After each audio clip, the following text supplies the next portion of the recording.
Hello everyone Australia မှာဒီတစ်ပတ်ကတော့ Liberty Long Weekend ဖြစ်ပါတယ်အဲ့တော့မြန်တို့ camping သွားမှာပါတူတူလိုက်ခဲ့ပေးကြပါဦးကိုကတော့လမ်းမှာကားစီဝင်ဖြည့်နေတာဖြစ်ပါတယ်ဒီစီဖြည့်ပြီးတော့သွားမယ်နေအောင်ခရီးဆက်နေပါပြီ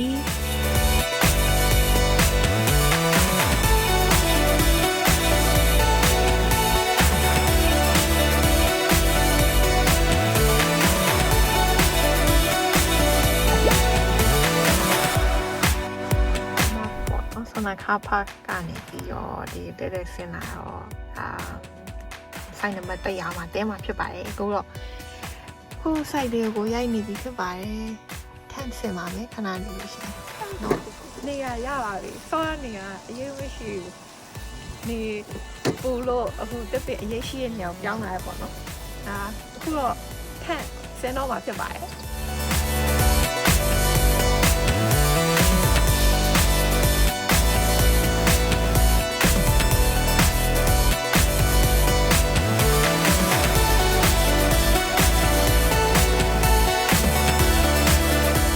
ဆိုလို့ရှင်တော့ tent ဆင်တာပြီးသွားပါပြီအဲ့တော့တစ်ချက်ကိုယ့်ရဲ့ setup ကိုလိုက်ပြမယ်ပေါ့နော်ကျင်းလေးပါဘာမှမရှိဘူး chair ရှိမယ် table ရှိမယ် and ဒါဝယ်လာတဲ့စားစရာတွေ and then barbecue လုပ်ဖို့ဟာတွေပေါ့နော်ပြီးတော့မလို့ရညတာ home sweet home ရတော့ဒီမှာပါအထဲမှာကြည့်မယ်ဆိုလို့ရှိရင်တော့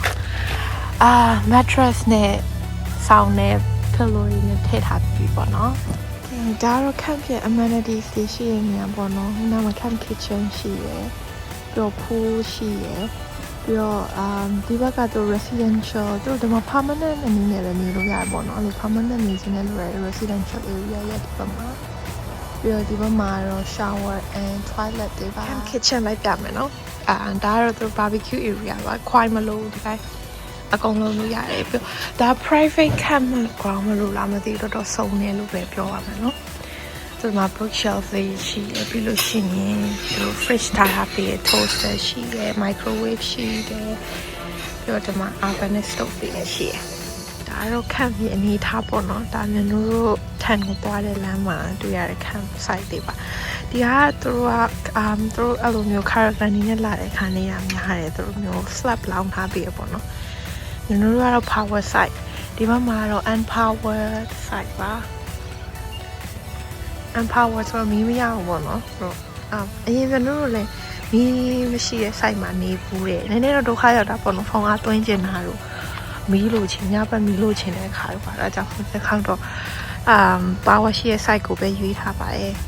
အခုတော့ခက်မှာ setup တွေအကုန်လုပ်ပြီးပါပြီအဲ့တော့ဒီနီနာမှာရှိတဲ့ beach တစ်ခုပါကြည့်မှာဖြစ်ပါတယ်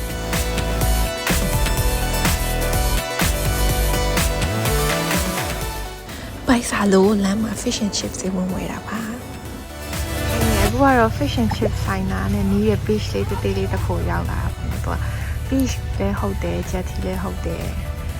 လူတွေအများကြီးတိတ် crowded မဖြစ်ဖြစ်နဲ့ရမ်းတာရတယ်လို့ခံစားရပါတယ် fish and chips စားမယ့်အချိန်ဖြစ်ပါတယ်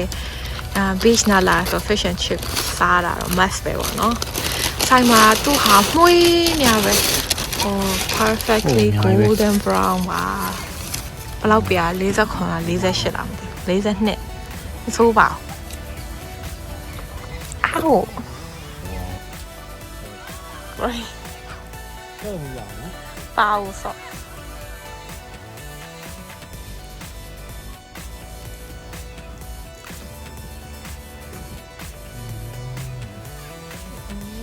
ရှင်းလား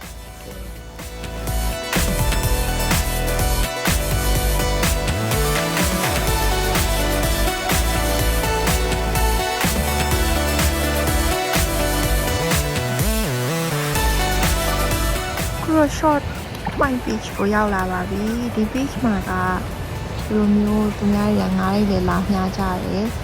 မဟုတ်လို့ရှိရင်ဒီနားမှာဝှေ့ဝှက်ချင်းနဲ့လုပ်လို့ရတယ်ပြောတယ်ဒီမှာသူများတွေဓာတ်ပုံတင်ထားတွေ့ရပေါ့နော်ဒီနားနေပြီးတော့ဝှေ့တွေတွေ့ရတယ်ဆိုဒါပေမဲ့ဒီနေ့အတွက်တော့ဘာမှမတွေ့ရပါဘူးဒီ beach ရဲ့ထူးခြားတဲ့တစ်ချက်ကဒီဘက်မှာ beach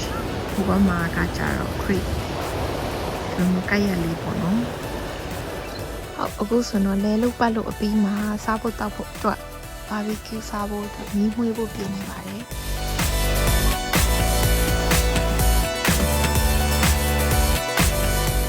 အဆုံးအနေနဲ့တော့ sam jam ပဲငပိပါပါတယ်ပြီးရင်ပြောင်းဖို့ပါပါတယ်ပြောင်းဖို့ကချာကိုနဲ့ကင်မှာပို့ပြီးတော့စားလို့ကောင်းတယ်ဆိုလို့3ဘူးတစ်ခါဝယ်လာပါတယ်ပြီးတော့ mushroom ပါတယ် lettuce ပါပါတယ်ပြီးတော့ protein အနေနဲ့ကတော့အပေါ်ကတစ်ထုပ်က shrimp ပါအလဲကတစ်ခုကတော့ဝက်3သက်သားပြီးတော့ဒီအောက်ကတစ်ခုကတော့သူကတော့အသစ်တွေ့ရပေါ့နော်ဝါဂီကိုမှာ barbecue ကင်မို့အတွက်ဆိုပြီးတိကျ cut လုပ်ထားပါပေါ့နော်အဲ့တော့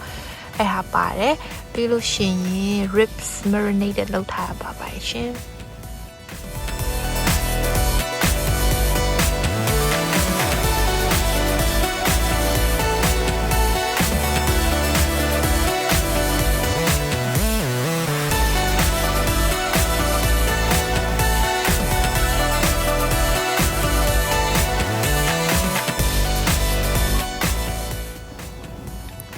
မီးမြဟုံးဟုံးတောက်